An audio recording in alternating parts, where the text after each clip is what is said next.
Spider-Man is great because he wears a costume and he wears a hood.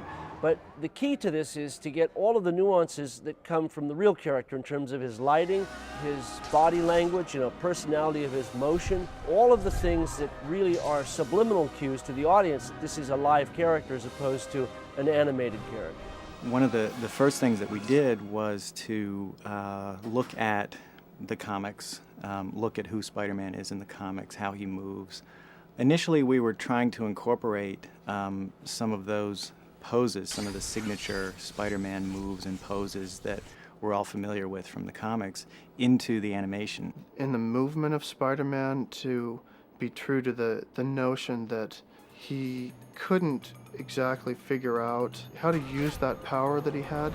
And so when he was making huge leaps or making big swings, he didn't always know sort of what foot to push off of and where to head towards, and there was a little bit of trepidation.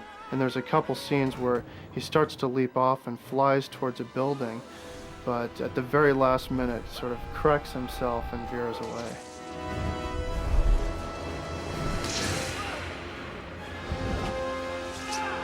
Certainly in this movie, there are quite a few shots that are completely CG.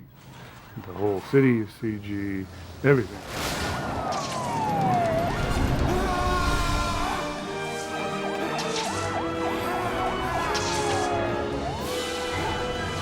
One of the concepts for this movie was that the camera was free to move in the same kind of a style that like a skydiver uses, where the camera is free to move around in front of the character, behind the character, almost as if he had a partner who was nothing but a cameraman traveling with him. And I think it gives a lot more energy to the action. I think that's one of the things that will provide a personality that will be unique for this movie, and we had to build the city in order to do that. They simply wouldn't let us do the kinds of things in New York that we needed to do to get that kind of action.